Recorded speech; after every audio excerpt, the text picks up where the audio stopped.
Hello dear student, welcome to Pathsala YouTube channel. Daily current অ্যাফেয়ার্সে 12 নম্বর ক্লাসে সকলকে স্বাগত।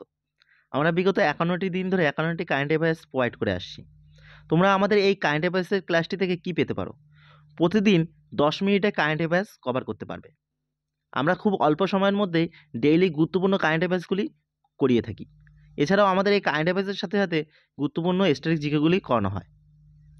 আর আমাদের এই চ্যানেলটি যদি তোমরা ফলো করে থাকো, তাহলে কারেন্ট অ্যাফেয়ার্স নিয়ে তোমাদের আগত পরীক্ষায় কোনো ভয় থাকবে না। আমাদের এই ক্লাস থেকে কারেন্ট অ্যাফেয়ার্স কমন আসবেই। আজকের ক্লাসে রয়েছে কতগুলি গুরুত্বপূর্ণ কারেন্ট অ্যাফেয়ার্স। আশা করি আজকের ক্লাসটি সকলের ভালো লাগবে। তো দেখতে থাকো আজকের ক্লাসটি। আর ক্লাসের প্রথমেই বলে দিই যে যারা আজকে আমাদের ক্লাসে নতুন এসছো, তারা অবশ্যই ক্লাসটি লাইক এবং সাবস্ক্রাইব করে সকল বন্ধুর মধ্যে শেয়ার করে দিও। আজকের প্রথম প্রশ্নটি দেখে নাও। কোন রাজ্য বেস্ট মেরিটাইম স্টেট পুরস্কার পেয়েছে? Option A Andhra Pradesh, option B Maharashtra, option C Kerala, option D হলো তামিলনাড়ু। সঠিক উত্তরটি হলো অপশান সি কেরালা রাজ্য। কেরালা রাজ্য বেস্ট মেরিটাইম স্টেটে পুরস্কারটি পেয়েছে। এবার আমরা অ্যাডিশনাল ইনফরমেশন এই সম্পর্কিত কিছু তথ্য দেখে নেব। মৎস্য ও জলজ চাষের ক্ষেত্রে অবদানের জন্য কেরালা সেরা মেরিটাইম স্টেট অ্যাওয়ার্ডে ভূষিত হয়েছে। 21শে নভেম্বর বিশ্ব মৎস্য দিবস উপলক্ষে এই বেস্ট মেরিটাইম স্টেট পুরস্কারটি দেওয়া হয়ে থাকে। এবার আমরা দেখে নেব পরের প্রশ্ন, অর্থাৎ 2 নম্বর প্রশ্নটি। 2022 এবং 2023 সালে কতজন শিল্পীকে ওস্তাদ বিসমিল্লাহ খান যুব পুরস্কারে ভূষিত করা হয়েছে? তোমরা সবাই কমেন্ট বক্সে কমেন্ট করবে যে ওস্তাদ বিসমিল্লাহ খান কোন বাদ্যযন্ত্রের সাথে জড়িত ছিল।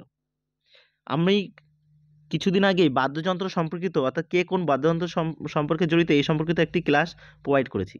যদি সেটা কেউ না দেখে থাকো, তাহলে ডেসক্রিপশন বক্সের প্লে লিস্টে লিঙ্ক দেওয়া আছে, সেখান থেকে দেখে নিতে পারো। তোমরা সবাই কমেন্ট বক্সে কমেন্ট করবে ওস্তাদ বিসমিল্লাহ খান কোন বাদ্যযন্ত্রের সাথে জড়িত। এবার অপশানগুলি দেখে নাও এখানে। Option A 70, option B 92, option C 82, option D হলো 105। সঠিক উত্তরটি হলো অপশান সি 82। অর্থাৎ 2022 এবং 2023 সালে 82 জন শিল্পীকে ওস্তাদ বিসমিল্লাহ খান যুব পুরস্কারে ভূষিত করা হয়েছে। কেন্দ্রীয় সংস্কৃতি ও পর্যটন মন্ত্রী গজেন্দ্র সিং শেখাওয়াত 2022 এবং 2023 সালের জন্য 82 জন তরুণ শিল্পীকে ওস্তাদ বিসমিল্লাহ খান যুব পুরস্কার দিয়ে সম্মানিত করা হয়েছে। সঙ্গীত নাটক একাডেমি 2006 সালে 40 বছরের কম বয়সী শিল্পীদের সম্মানে জানাতে এই পুরস্কারটি চালু করে। অর্থাৎ এই ওস্তাদ বিসমিল্লাহ খান পুরস্কারটি কত সালে চালু হয়েছিল? 2006 সালে। এবার দেখে নাও আরও কিছু তথ্য এই সম্পর্কিত।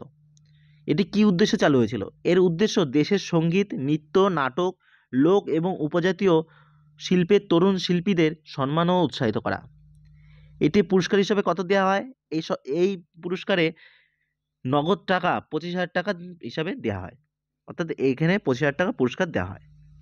এবার অ্যাবাউট অফ দ্য টপিকে দেখে নাও সঙ্গীত নাটক একাডেমি সম্পর্কিত কিছু তথ্য।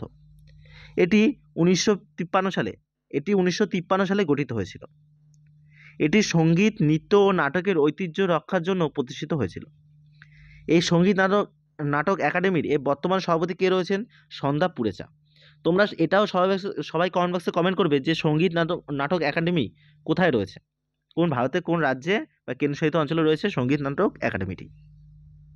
এবার দেখে নাও আজকের পরবর্তী প্রশ্ন। নবম আমুর ফাল্কন উৎসব কোন রাজ্যে পালিত হয়েছে? Option A Meghalaya, option B Tripura, option C Nagaland, option D হলো মণিপুর। সঠিক উত্তরটি হলো অপশান ডি মণিপুর। মণিপুর রাজ্যে নবম আমুর ফাল্কন উৎসব পালিত হয়েছে। এবার আমরা অ্যাডিশনাল ইনফরমেশন দেখে নেব এই নবম আমুর ফাল্কন উৎসবটা কি। মণিপুরের তামেংলং জেলায় পালিত হয়েছে নবম আমুর ফাল্কন উৎসব। পরিযায়ী পাখি আমুর ফাল্কন সম্পর্কে সচেতনতা বাড়াতে তামেংলং জেলায় এই উৎসব পালিত হয়ে থাকে। অর্থাৎ এই যে আমুর ফাল্কন একটি পরিযায়ী পাখি। আমুর ফাল্কন পাখি প্রতি বছর অক্টোবর-নভেম্বর মাসে তামেংলং জেলায় পাওয়া যায়। এই পাখি আফ্রিকার দক্ষিণ ও পূর্বাঞ্চলে দেখা যায়। অর্থাৎ এই পাখিটি তাহলে পরিযায়ী পাখি, ভারতের বাইরের দেশ থেকে আসে। কোন দেশ থেকে আসে বলতে পারি আমরা? আফ্রিকার থেকে আসে। এবার আমরা দেখে নেব গুরুত্বপূর্ণ কিছু উৎসব। প্রথমে দেখি পরিপালি গজমেলা, বিষ্ণু যেটা মালায়ালাম নববর্ষ বলা হয়, এই দুটি উৎসব কেরালা রাজ্যে পালিত হয়ে থাকে। তাওয়াং উৎসব অন্ধ্রপ্রদেশ রাজ্য। ফুলদেই জেলজিবি মেলা উত্তরাখণ্ড। ধনুযাত্রা উৎসব নোয়াখাই উৎসব উড়িষ্যা রাজ্য। উত্তরায়ণ গুজরাট রাজ্য। ক্ষীরভবানী মেলা জম্মু ও কাশ্মীরে পালিত হয়ে থাকে। পোঙ্গাল পুথান্ডু তামিলনাড়ুতে পালিত হয়ে থাকে। গঙ্গাসাগর মেলা পশ্চিমবঙ্গ। কুম্ভ মেলা যেটি প্রত্যেক 12 বছর অন্তর অন্তর হয়, এটি নাসিক, হরিদ্বার, এলাহাবাদ এবং উজ্জয়িনীতে পালিত হয়ে থাকে। আরও কিছু উৎসব দেখে নাও। পুষ্কর মেলা, যেটাই উট উৎসব। বানেশ্বর ধাম মেলা, কোলায়ত মেলা, যেটা কপিলমুনি মেলা বলা হয়, এটি রাজস্থানে হয়ে থাকে। সোনপুর, প্রসিদ্ধ একটি মেলা হলো সোনপুরে গরুর মেলা, এটি বিহারে হয়ে থাকে। হেমিস গোম্পা মেলা লাদাখ রাজ্যে হয়ে থাকে। অম্বুবাচী মেলা, এটি আসাম রাজ্যে হয়। সুরাজকুণ্ড হস্তশিল্প মেলা হরিয়ানা রাজ্যে হয়ে থাকে। তাহলে আমরা গুরুত্বপূর্ণ উৎসবগুলি দেখে নিলাম। যদি আমাদের এই ক্লাসটি হেল্পফুল মনে হয় তাহলে অবশ্যই একটা লাইক এবং সাবস্ক্রাইব করে সকল বন্ধুর মধ্যে শেয়ার করে দিও।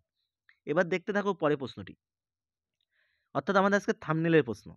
কোন রাজ্য খেলো ইন্ডিয়া ইউথ গেমস এবং প্যারা গেমস 2025 আয়োজন করবে? মোস্ট ইম্পর্টেন্ট প্রশ্ন, যেটি পরীক্ষা আসবেই। Option A Bihar, option B Rajasthan, option C Madhya Pradesh, option D হলো ছত্তিশগড়। সঠিক উত্তরটি হলো অপশন এ বিহার। বিহার রাজ্য খেলো ইন্ডিয়া ইউথ গেমস অ্যান্ড প্যারা গেমস 2025 আয়োজন করবে। বিহার 2025 সালে এপ্রিলে খেলো ইন্ডিয়া যুব গেমস এবং প্যারা গেমসের আয়োজন করবে। খেলো ইন্ডিয়া যুব গেমস সপ্তম সংস্করণ 2025 সালে অনুষ্ঠিত হবে। যদি পরীক্ষা আসে এটা কততম সংস্করণ, আমরা বলবো সপ্তম সংস্করণ। 2024 সালে তামিলনাড়ুতে খেলো ইন্ডিয়া যুব গেমস অনুষ্ঠিত হয়েছিল, অর্থাৎ এই বছর খেলো ইন্ডিয়া ইউথ গেমস কোথায় অনুষ্ঠিত হয়েছিল? তামিলনাড়ুতে। এটিও পরীক্ষা আসতে পারে। আরও কিছু তথ্য দেখে নাও। মহারাষ্ট্র 2024-এ প্রথম স্থান অধিকার করেছিল, অর্থাৎ খেলো ইন্ডিয়া ইউথ গেমসে প্রথম কে হয়েছিল? মহারাষ্ট্র। খেলো ইন্ডিয়া যুব গেমস প্রথম 2018 সালে নয়াদিল্লিতে শুরু হয়। তাহলে আরেকটা জিকে প্রশ্ন কি আসতে পারে যে খেলো ইন্ডিয়া যুব গেমস কোথায় এবং কত সালে শুরু হয়েছিল? 2018 সালে প্রথম নয়াদিল্লিতে শুরু হয়েছিল। এই গেমসে অনূর্ধ্ব 17 অর্থাৎ আন্ডার 17 স্কুলের শিক্ষার্থী এবং আন্ডার 21 কলেজের শিক্ষার্থীরা এই গেমসে অংশগ্রহণ করে থাকে। তাহলে আমরা খেলো ইন্ডিয়া ইউথ গেমস সম্পর্কিত জিকেগুলি বা কারেন্ট অ্যাফেয়ার্সগুলি দেখে নিলাম। এবার আমরা দেখে নেব পরের প্রশ্ন, 5 নম্বর প্রশ্ন। ইসরো এবং কোন দেশের মহাকাশ সংস্থা গগনযানের জন্য চুক্তি স্বাক্ষর করেছে? Option A Japan, option B France, option C Australia, option D হলো জার্মানি। সঠিক উত্তরটি হলো অপশন এ জাপান। ইসরো এবং জাপান মহাকাশ সংস্থা গগনযানের জন্য একটি চুক্তি স্বাক্ষর করেছে। এবার আমরা এই সম্পর্কিত কিছু তথ্য দেখে নেব। ইসরো এবং অস্ট্রেলিয়ান স্পেস এজেন্সি, আচ্ছা এটার উত্তর হবে অস্ট্রেলিয়া, ঠিক আছে, জাপান না, একটু কারেকশন করে না, অস্ট্রেলিয়া। ইসরো এবং অস্ট্রেলিয়ার স্পেস এজেন্সি ভারতের গগনযান মিশনের ক্রু এবং মডিউল পুনরুদ্ধারের জন্য সহযোগিতা করার জন্য একটি চুক্তি স্বাক্ষর করেছে। ভারতের প্রথম মনুষ্যবাহী মহাকাশ অভিযান হলো গগনযান।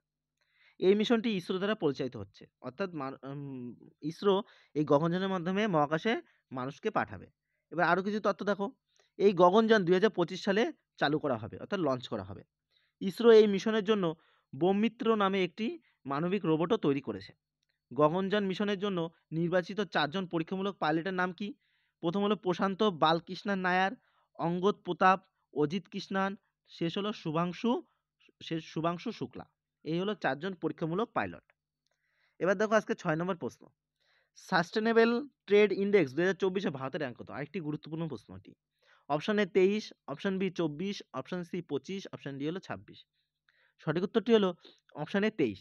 সাস্টেনেবল ট্রেড ইন্ডেক্স 2024-এ ভারতের র্যাঙ্ক হলো 23। এবার আমরা অ্যাডিশনাল ইনফরমেশনে এই সাস্টেনেবল ট্রেড ইন্ডেক্স 2024 সম্পর্কিত কিছু তথ্য পড়ে নিই। টেকসই বাণিজ্য সূচক, যার ইংলিশ কি? Sustainable trade index. এটি তৈরি করেছে হিনরিক ফাউন্ডেশন এবং international institute for management development. এই সূচকে আন্তর্জাতিক বাণিজ্যে অংশগ্রহণের জন্য অর্থনীতির ক্ষমতা পরিমাপ করা হয়ে থাকে। এই সূচকে নিউজিল্যান্ড হলো সবচেয়ে টেকসই ব্যবসায়িক অর্থনীতি, অর্থাৎ সাস্টেনেবল ট্রেড অর্থনীতি হলো নিউজিল্যান্ডে, অর্থাৎ প্রথম স্থান অধিকার করেছে কে? তাহলে বলতে পারি আমরা নিউজিল্যান্ড। টেকসই ব্যবসায়িক সূচক অর্থাৎ সাস্টেনেবল ট্রেড ইন্ডেক্স 2024-এ ভারত বিশ্বব্যাপী 23তম স্থানে রয়েছে, অর্থাৎ ভারতের র্যাঙ্ক কত? 23তম। এবার দেখো না আজকে কারেন্ট অ্যাফেয়ার্সের 7 নম্বর প্রশ্নটি। ভারতের প্রথম সংবিধান জাদুঘর কোথায় স্থাপিত হয়েছে? এটি একটি গুরুত্বপূর্ণ প্রশ্ন, কারণ ভারতের প্রথম সংবিধান জাদুঘর। Option A New Delhi, option B Dehradun, option C Lucknow, option D হলো সোনিপত। সঠিক উত্তরটি হলো অপশন ডি সোনিপত। ভারতের প্রথম সংবিধান জাদুঘর চালু হয়েছে সোনিপতে। এবার অ্যাডিশনাল ইনফরমেশনে এই সম্পর্কিত কিছু তথ্য দেখে নাও। হরিয়ানা সোনিপতে অবস্থিত ওপি জিন্দাল গ্লোবাল ইউনিভার্সিটির ক্যাম্পাসে ভারতের প্রথম সংবিধান জাদুঘরটি স্থাপন করা হয়েছে। উদ্বোধন 23শে নভেম্বর 2024-এ অনুষ্ঠিত হয়েছে, অর্থাৎ এই জাদুঘরটির উদ্বোধন কবে হয়েছে? 2024 সালে 23শে নভেম্বর।